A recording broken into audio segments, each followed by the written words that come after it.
conectado con nosotros Carlos Caro, él es abogado penalista, porque vamos a tratar el tema del sicariato y la extorsión, de lo que tanto se habla ahora, ¿no? Hace unos 15 días el ministro del Interior comentó que se estaban preparando pues algunos cambios para la legislación, para tratar ese tipo de temas, pero hay unos especialistas que no están de acuerdo.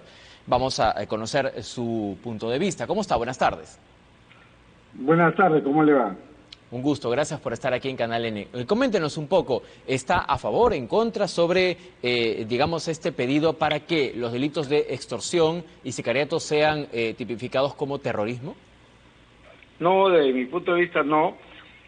Recordemos que en la época del señor Fujimori habían una serie de investigaciones seguidas contra mafia, grupos organizados de crimen organizado, y consecuentemente se les calificó como terrorismo, y la pretensión de que estos delitos sean calificados ahora como delitos de terrorismo o delitos agravados es una pretensión que ya ha sido rechazada por el Tribunal Constitucional y la Corte Interamericana de Derechos Humanos. El delito de terrorismo es un delito muy específico, un delito muy exigente en cuanto a la tipificación, implica la pretensión de parte de los autores de querer subvertir el orden constitucional, de manera que un delito común no puede ser confundido con el delito de terrorismo, y es ahí donde la pretensión o propuesta, digamos, de algún sector del Ejecutivo es algo que chocaría ya con los fallos emitidos por el propio Tribunal Constitucional y la Corte Interamericana.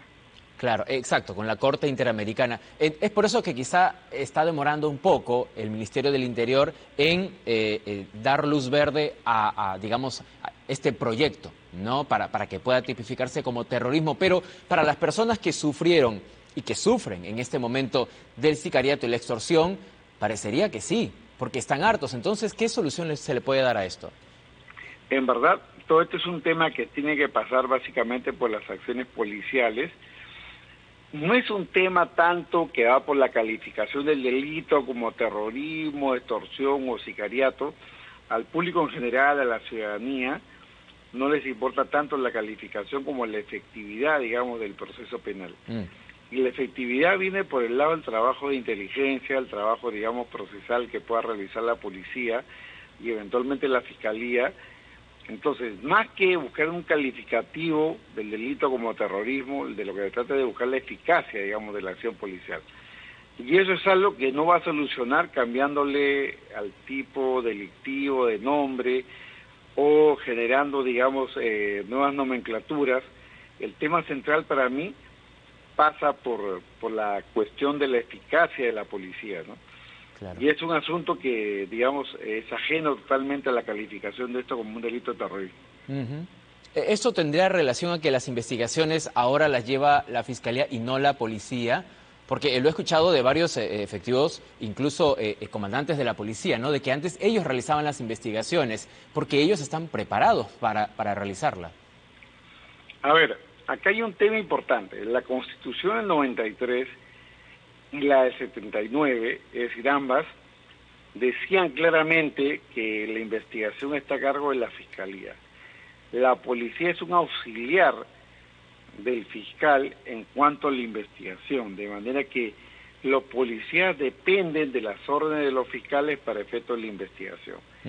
Esto para mí no debilita en lo más mínimo la investigación policial, simplemente le dan un norte. Los policías no son abogados, no son juristas, ellos tienen un acercamiento muy empírico a lo que pueda significar el delito, ven la parte, digamos, vinculada a lo más evidente en torno a un delito. Por ejemplo, si hay un homicidio, está claro que es un delito, pero cómo calificar algo como corrupción o no, o cómo calificar algo como una estafa o no, o algo como un delito ambiental.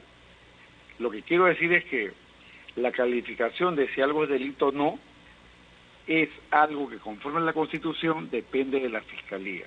Entonces no hay un debilitamiento del trabajo de la policía cuando se dice que la decisión final sobre si algo es delito o no le corresponde al fiscal. Los policías pueden seguir investigando, los policías pueden seguir calificando incluso en cierto modo si algo es delito o no, pero la decisión final sobre si hay una denuncia o una investigación preparatoria le corresponde al fiscal más que a la policía. Claro. Por ejemplo, en este caso podríamos tratar, ¿no? Es decir, tengo algunas preguntas, usted también tiene algunos planteamientos, pero en su caso, si usted está en el lugar del ministro del Interior, pongámonos, ¿qué es lo primero? Entonces, fortalecer a la policía, digamos, darles más implementos, ver cómo están ellos en cuanto a los implementos, en cuanto a, por ejemplo, a la formación, porque la policía muchas veces no se da abasto, no solamente en los casos de extorsión y sicariato. Estamos hablando de que ha aumentado la delincuencia en una forma pues alarmante. Todos los días estamos reportando asaltos, robos y ni qué decir de los que no son reportados a tiempo. Pero entonces, ¿qué cambios haría usted?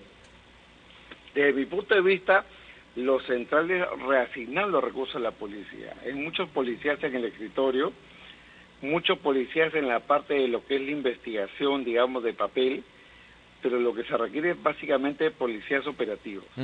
Yo lo quería reforzar la parte operacional de la policía en el sentido de lo que es prevenir, la parte de inteligencia, la parte, digamos, del trabajo preventivo, antes que pensar en los policías que están sentados en los escritorios haciendo trámites burocráticos, trámites de inspectoría, trámites documentarios, y creer, digamos, en que la policía tiene que tener un norte en el sentido de investigar el delito y prevenirlo, pero, digamos, pensando en una cuestión de inteligencia policial, antes que en estos trámites burocráticos en los que lamentablemente está rodeada la policía, no ahora, sino lamentablemente hace más de 30 años. Claro. ¿Y usted cree que con estos cambios, si es que se tipifica como terrorismo, aunque para las personas, para las víctimas lo pareciera, no se va a hacer nada o no se va a hacer mucho? Sí, lamentablemente es un tema de rótulos para la tribuna, para la foto, pero no va a cambiar en nada porque la policía sigue siendo la misma. Yo creo que no hay que pensar tanto en los rótulos o los nombres, nomenclaturas, sino hay que pensar en la cuestión operacional. Es un tema de eficiencia de recursos. Hay muchos policías que están en los escritorios y lo que se requiere es básicamente eficiencia policial en las calles, lamentablemente, porque el ciudadano no está pensando tanto en los grandes delitos, el ciudadano está pensando en los delitos comunes, que le han robado un celular, que le han robado la billetera, que lo han asaltado en una esquina, y para ello tenemos que tener respuestas. Y para ello, lamentablemente, la única medida que hay hoy en día es la policía en las calles y evidentemente medidas preventivas como, por ejemplo, de las tantas que pueden haber, contar con cámaras de seguridad por todos lados, ¿no? Cosa que es algo que de momento solamente existe en determinados distritos, no en todos los que existen aquí en Lima y menos aún en provincias, ¿no? Claro. En un momento se dijo de que tenían que unificarse las cámaras de seguridad, ¿no? Para hacer juntos una sola fuerza, pero hasta ahora no se ve, o sea, pero ni siquiera hay un proyecto digamos, que se trabaje junto a la policía, porque no lo hay. La policía, el serenazgo y los vecinos, los barrios organizados, son los que colocan estas cámaras. Ellos por sus propios medios están gastando el dinero, que en realidad debería servir para que la policía esté mucho más equipada, ¿no? Y ellos se protegen, ellos tienen sus parlantes, sus cámaras, compran estas cámaras Domo, que son muy caras, ¿no? Ellos se protegen, pero a la policía todavía no la vemos implementada como debería estar. Totalmente de acuerdo, y existe para ello una ciencia que es la criminología, que es la que estudia las cuestiones estadísticas, las zonas de mayor impacto delictivo, las medidas de prevención, y es algo que lamentablemente acá en el Perú no le hemos echado mano, ¿no? Yo creo que acá en Perú, a diferencia de lo que hay en otros países, debería haber una carrera de criminología, como la hay de enfermería o como la hay de la policía. Debería haber una carrera de criminología que permite estudiar científicamente cuáles son las medidas de prevención. Y parte de eso es lo que usted ha mencionado, que es el tema de unificar la información. Y unificar la información implica, por ejemplo, compartir, ¿no?, códigos abiertos de lo que es cámara de seguridad para que sepamos qué es lo que está sucediendo acá o en Abancay o en Cajamarca, ¿no? Y es algo que, desde mi punto de vista, es un proyecto que debería ejecutarse en el más corto plazo, porque es la única forma de poder enfrentar en común la delincuencia. Muy bien. Según una investigación del comercio, pasando a otro tema, ¿no? Sobre esta reunión de este juez supremo con una reunión irregular, ¿no? Se dice, con un policía que lo denunció ante la Junta Nacional de Justicia. ¿Usted qué opina? Mire, para mí, este es un tema de especial gravedad. Es un poco extraño que no haya tenido todavía suficiente impacto a nivel, digamos, de los stakeholders, en el nivel de lo que es justicia, pero es grave para mí que un juez supremo tome contacto con un denunciante, trate de inducirlo a cambiar la denuncia con causa justificada o no. Ese es un tema totalmente distinto, ¿no? Yo, si tuviera un denunciante que me ha denunciado a mí, lo que tendría que hacer es usar las vías formales, y más aún si soy funcionario público o juez supremo, llamarlo a través, digamos, de las autoridades para una conciliación y decirle, oye, mire, usted se ha equivocado, usted me ha denunciado incorrectamente, ¿puede usted corregir o no? Esa es la vía formal, y más aún si yo tengo una situación de poder o una posición de poder como un juez supremo. Pero acá hay además datos raros, porque estamos hablando de un juez supremo que ha llamado a través de un número distinto, no usando su celular, sino de su asistente, es decir, utilizando el poder que le da el Poder Judicial de tener asistentes, para llamar a esta persona, invitarla a que ingrese a Palacio de Justicia 2 veces, una de esas veces sin identificarse correctamente, violando los protocolos de seguridad anti-COVID, y sobre todo, luego usando la letra del asistente, ¿no?, para que no pueda ser identificado. Claro.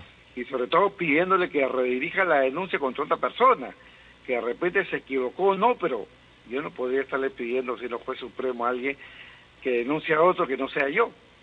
Claro. Lo que yo tengo que hacer como juez supremo es defenderme yo y decir, bueno, yo no fui, usted verá quién fue o lo que fuera, y eso es algo que yo alego ante la autoridad que me está investigando, como es la Junta Nacional de Justicia. Lo que no puedo hacer es estar llamando al propio denunciante, tratando de inducirlo, redactándole además los presuntos cambios a su versión, etcétera, ¿no? Pues para mí, como ya opinaba en el comercio precisamente, para mí acá hay una serie de delitos que podrían investigarse, como abuso de autoridad, o el delito de peculado, o el delito, digamos, de inducción, digamos, a un testigo, ¿no? Pero creo que es algo que merecería por parte de las autoridades, la Junta Nacional de Justicia, que se investigue, ¿no? Entonces yo creo que en ese contexto de una investigación potencial que hay contra el juez que está a cargo de los cuellos blancos, lo que podría pasar tranquilamente es que lo recusen y que él tenga que excusarse, porque, digamos, estamos investigando precisamente este tipo de cosas. Es decir, se investiga los cuellos blancos, pero uso los métodos de los cuellos blancos, y precisamente todo esto a raíz de un caso de los cuellos blancos, o sea, con lo cual tenemos una situación lamentablemente que no es clara ni transparente para efecto de lo que se quiere perseguir, con el ejemplo que hay a raíz del caso de los cuellos blancos. Perfecto, muy bien. Gracias, doctor Carlos Caro.